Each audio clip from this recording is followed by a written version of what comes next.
Record.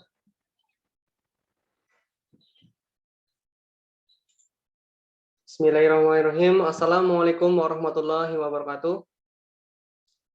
Oke, kami di sini akan mempresentasikan hasil diskusi kelompok kami dengan tugas dari matkul sistem pendukung keputusan, yaitu tugas review paper. Untuk paper yang kami pilih adalah paper yang ke-9 yang berjudul Weighted Product and its Application to Measure Employee Performance. Ini mengenai tentang aplikasi sistem pendukung keputusan dengan metode weighted product dan untuk mengukur performa dari setiap karyawan suatu perusahaan. Kami beranggotakan 2 orang. Yang pertama yaitu saya sendiri, Danal Gulamsyah, NIM saya 124200020, dan yang kedua adalah Iwandira Yuda Kartika dengan NIM 124200009. Langsung ke permasalahan yang pertama yang diberikan oleh dosennya, yaitu bagaimana teknologi komputer dapat membantu manajer menjalankan tugasnya. Kami sudah berdiskusi dan menghasilkan 4 poin dari permasalahan ini. Yang pertama adalah sifat komputer yang dapat melakukan computing atau perhitungan otomatis dengan cepat. Di mana kita tahu bahwa perhitungan yang dilakukan oleh manusia secara manual itu jauh lebih lambat dibandingkan dengan komputer. Jadi itu yang dapat menyebabkan bahwa teknologi komputer itu dapat membantu manajer menjalankan tugasnya. Yang kedua adalah konsep algoritma, di mana kita hanya perlu memasukkan rumus atau algoritma ke dalam suatu komputer dengan melalui pemrograman. Setelah itu kita hanya menunggu bagaimana pemrosesan suatu algoritma itu dieksekusi oleh komputer. Jadi nggak perlu kita mikir lagi, algoritma atau perhitungannya sudah ada di dalam komputer tertanam dan kita yang memprogram. Dan yang ketiga, perbandingan error yang jauh, di mana kita tahu bahwa human error itu jauh lebih sering terjadi dibandingkan dengan computer error, di mana computer error biasanya terjadi karena ketidaktelitian programmer dan biasanya terjadi di awal pemrograman suatu aplikasi. Kemudian yang terakhir adalah perbandingan waktu eksekusi yang sangat jauh, di mana kita tahu bahwa eksekusi suatu perhitungan itu jauh lebih cepat menggunakan komputer dibandingkan menggunakan sumber daya manusia. Lanjut ke permasalahan selanjutnya, yaitu konsep dasar SPK apa saja yang ada dalam paper, gitu ya. Sebelum kita ke papernya dulu, kita pergi ke secara umum dulu ya. Konsep dasar SPK itu ada 14. Ini sudah disebutkan. Nah, silakan baca. Kemudian untuk yang ada di paper itu hanya 10 saja yang kami paparkan dan kami diskusikan, hanya ada 10. Yang pertama adalah semi struktur dan terstruktur. Ini adalah jenis dari keputusan atau jenis pengambilan keputusan. Ini ada semi struktur dan terstruktur. Yang kedua, mendukung seluruh tingkatan manajer, di mana paper yang kami bahas itu sudah mendukung seluruh tingkatan manajer. 3, mendukung secara personal maupun kelompok. Ini sudah jelas. Yang keempat, mendukung proses DSS seperti intelligence, design, choice, and implementation. Ini sudah ada di paper dari bagian metodologi. Dan kelima adalah fleksibel dan mudah beradaptasi, di mana di paper itu menggunakan sistem website, jadi mudah diadaptasikan. Yang keenam adalah interaktif dan mudah digunakan. Ini kita dukung karena sudah menggunakan user interface yang mudah dipahami oleh user. Yang ketujuh adalah efektif dan efisien. Yang ke-8, orang yang mengendalikan proses DSS. Jadi nggak cuma komputer, tapi juga orang atau manajer juga berperan dalam pengambilan keputusan suatu sistem. Yang ke-9 adalah mudah dimodifikasi oleh developer. Dan yang ke-10 adalah standalone and web-based. Jadi ini berbasis web ya, jadi mudah untuk diakses. Permasalahan selanjutnya yaitu apa tipe sistem pendukung keputusan yang digunakan dalam paper. Oke, sebelum kita ke papernya langsung, kita cek dulu ada referensi, yaitu dari The ICE DSS Classification for DSS ya. Ini pendapat dari ICE, organisasi ICE, bahwa tipe SPK itu terdiri dari 5 tipe. Yang pertama adalah Communication Driven and Group atau GSS, Yang kedua, data driven DSS. Ketiga, document driven DSS. Yang keempat, knowledge driven DSS. Yang kelima adalah model driven DSS.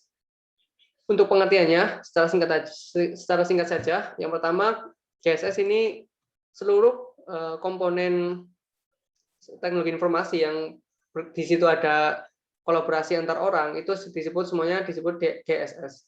Yang kedua, data driven di sini berbasis data, jadi datanya itu diolah sampai informasi sampai GUI atau dipresentasikan ke manajer. Yang ketiga ada dokumen driven DSS, ini berdasarkan dengan dokumen-dokumen atau teks-teks, jadi mengelola teks.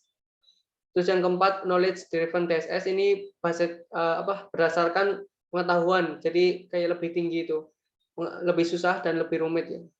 Jadi contohnya adalah data mining dan artificial intelligence dan manajemen IS application. Kemudian yang terakhir adalah model driven DSS, ini tingkatan kompleksitasnya lebih tinggi dari sebelumnya, yaitu berdasarkan atau based on model matematika, model sains, dan lain-lain. Kemudian untuk di paper, mereka menggunakan apa? Ternyata mereka menggunakan data driven DSS, di mana ini bersangkutan dengan pemrosesan data sampai ditampilkannya informasi dalam bentuk GUI. Data mining dan OLAP adalah contohnya. Kemudian jenis ini juga menggunakan warehouse. Jadi SPK untuk karyawan, pengukuran performa karyawan, itu memang diproses dari data awal, kemudian diproses menjadi informasi, kemudian ditampilkan dengan bentuk GUI kepada manajer. Kemudian langsung ke permasalahan selanjutnya, itu bagaimana perusahaan memahami dan merumuskan suatu permasalahan. Di sini kami sebelum ke paper dulu, kami intip dulu di suatu buku, ada yang mengatakan bahwa ada proses pertama yaitu intelligence space sebelum proses desain ini ya. Itu ada organization objective, search and scanning procedures, data collection, problem identification, problem ownership, problem classification, dan terakhir problem statement atau bisa disebut problem decomposition.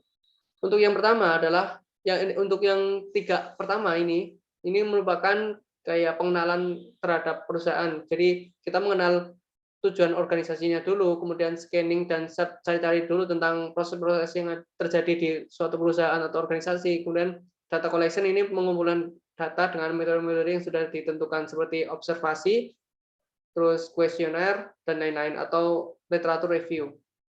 Kemudian langsung ke proses-proses ini pengidentifikasian masalah, pemrosesan masalah. Yang pertama adalah mengidentifikasi masalah. Ini masalah terjadi karena adanya ketidakpuasan di suatu pihak. Terkadang kita justru tidak mengenali letak masalahnya di mana. Masalah yang terjadi biasanya sangat kompleks karena banyaknya faktor yang berkaitan. Jadi jangan yang anggap remeh bahwa kita sering kali tidak tahu masalahnya di mana. Gitu. Kemudian yang kedua adalah problem ownership. Ini kepemilikan masalah, di mana kita seharusnya perusahaan harus mengetahui mana masalah yang harus diselesaikan oleh kita dan mana masalah yang harus diselesaikan oleh pihak lain seperti pemerintah dan di lingkungan perusahaan, di luar perusahaan. Kemudian yang ketiga adalah problem classification, di mana ini pengkategorian masalah. Biasanya ada dua pengkategorian untuk masalah, yaitu masalah yang terstruktur atau programmed dan non-struktur atau unprogrammed. Biasanya untuk programmed itu mengenai masalah-masalah tentang coding, dan unprogrammed biasanya masalah-masalah tentang bisnis dan lain-lain. Kemudian yang keempat adalah problem decomposition, di mana masalah-masalah itu juga bisa dipecah menjadi submasalah yang lebih kecil, dan biasanya submasalah yang lebih kecil ini bersangkut paut antara yang lain. Biasanya masalah yang terjadi ialah antara data terstruktur dan data non-struktur. Jadi yang tadi ya yang sudah dipaparkan.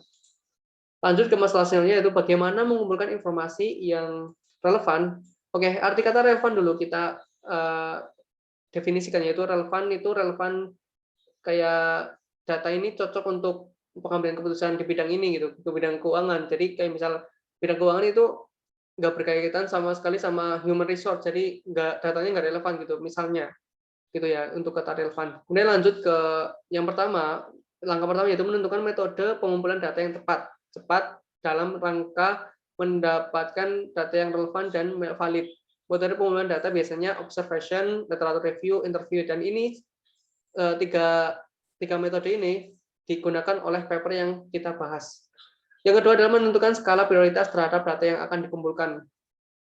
Yang ketiga adalah mengklasifikasikan data yang terhimpun. Bagaimanapun yang perlu dicatat adalah bahwa data yang dikumpulkan adalah data yang relevan dan berkualifikasi. Beberapa kualifikasi data biasanya ada ini 4 ya.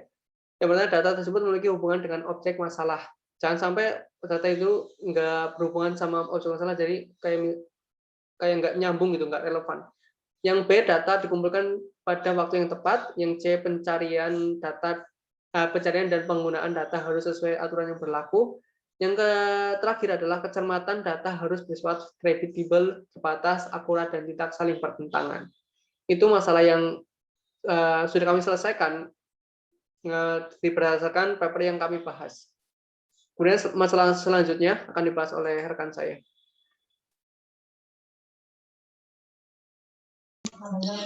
Baik, selanjutnya akan saya bahas yaitu pengembangan alternatif. Dalam mengambil sebuah keputusan, langkah-langkah dalam mengembangkan alternatif adalah hal yang sangat penting. Dikarenakan pengembangan alternatif ini bertujuan agar pihak perusahaan lebih objektif dalam menentukan kriterianya. Mengembangkan alternatif juga merupakan langkah-langkah yang kreatif, yang artinya semakin kita kreatif, maka tentunya semakin banyak alternatif yang akan kita ajukan untuk dipilih. Untuk mengembangkan alternatif sendiri, kita dapat melakukan dengan curhat pendapat atau memberikan suatu pendapat terhadap masalah yang kita hadapi. Lalu di sini kita juga bisa memodifikasi, memperbaiki, atau menggabungkan beberapa alternatif yang sudah ada dengan alternatif yang baru yang didapat dari beberapa usulan curhat pendapat tersebut tadi. Next. Pada langkah pertama yang harus dilakukan dengan menggunakan wet product atau WP ini adalah tadi mengembangkan alternatif ya. Nah, di sini tuh dilakukan penilaian terhadap kinerja karyawan pada jurnal untuk mendapatkan suatu nilai yang lebih alternatif pada setiap kinerja yang ditentukannya. Dari masing-masing kriteria tersebut yang ada pada layar, akan ditentukan bobotnya atau nilai-nilai dari setiap kriteria tersebut. Ada 5 kriteria, yaitu yang pertama adalah kehadiran, kriteria perilaku, pengalaman, disiplin, dan kinerja tim. Next. Evaluasi alternatif. Setelah perusahaan atau manajer mengembangkan beberapa alternatif tersebut yang ada pada tahapan sebelumnya, maka mereka diharuskan untuk mengevaluasikan terlebih dahulu sebelum memilih alternatif, atau dilakukannya tahapan seleksi ulang agar alternatif yang dipilih nanti akan menghasilkan keputusan yang baik. Lalu di mana dalam mengevaluasi alternatif dilakukan pengukuran dengan 2 kriteria, yaitu apakah alternatif realistik bila dihubungkan dengan tujuan sumber daya organisasi tersebut, serta seberapa baik alternatif akan membantu memecahkan masalah yang ada pada masalah studi kasus pada jurnal ini. Selanjutnya, alternatif terbaik. Nah, kan pada tahapan sebelumnya adalah mengevaluasi alternatif ya. Nah, untuk pada bab ini, pada soal ini adalah alternatif terbaik, yaitu pada tahapan ini langkah mengambil keputusan adalah pemilihan alternatif terbaik, di mana pada tahapan ini pembuat keputusan merupakan hasil evaluasi berbagi alternatif yang sudah dievaluasi sebelumnya. Alternatif terpilih akan didasarkan pada jumlah informasi yang tersedia bagi perusahaan atau manajer dan ketidaksempurnaan kebijakan tersebut.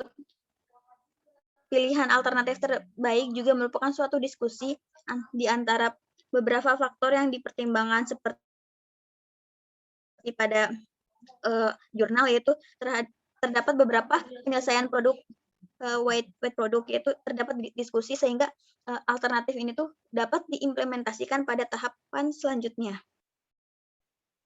Next. Nah, pada tahapan ini adalah implementasi keputusan. Nah, setelah tadi pada tahapan sebelumnya dilakukan pemilihan alternatif yang terbaik dari yang terbaik, maka keputusan terbaik sudah dipilih pada langkah-langkah ini kan ya. Lalu dilakukan pengimplementasi atau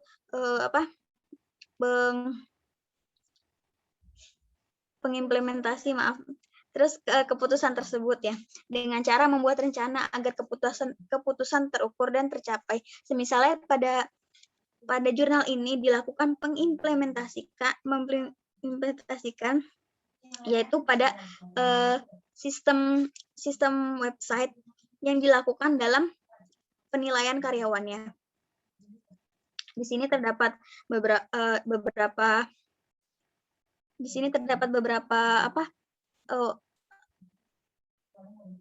tangkapan layar pada website tersebut yang dimana terdapat login dan sejenisnya. Untuk perusahaan atau manajer sendiri dapat menginput data-data karyawan dan terdapat penilaian terhadap karyawan tersebut sehingga website dapat memproses dan menampilkan output dari karyawan-karyawan yang telah diinput sehingga menghasilkan bahwa karyawan terbaik berada pada peringkat tertinggi pertama dan karyawan terburuk pada bawahnya. Lalu selanjutnya, evaluasi hasil. Pada tahapan terakhir ini adalah tahapan untuk memonitoring atau mengawasi keputusan yang telah dibuat tersebut, agar sistem keputusan yang dibuat berjalan dengan lancar dan memberikan hasil yang terbaik seperti yang diharapkan, sehingga harus dilakukan pengawasan terhadap website tersebut yang sudah dibuat tadi, diimplementasikan tadi, agar apa yang diharapkan akan memberikan yang terbaik. Selanjutnya adalah kesimpulan dari apa yang kita bahas kali ini, yaitu sistem keputusan pendukung keputusan ini dapat melakukan proses perhitungan penilaian kinerja karyawan dengan hasil nilai terbaik. Jadi untuk mewujudkan penilaian yang adil berdasarkan kriteria yang akan diperhitungkan, pada sistem ini menggunakan pembobotan weight product atau WP yang dapat menghasilkan perhitungan sistem penilaian kinerja terbaik dari nilai tertinggi sampai dengan nilai terendah. Pada skor karyawan terbaik yaitu berada paling atas dan skor terendah adalah paling bawah. Baik. Terima kasih. Mungkin cukup sekian penjelasan review paper dari kami berdua. Mohon maaf bila ada kesalahan. Terima kasih. Wassalamualaikum warahmatullahi wabarakatuh.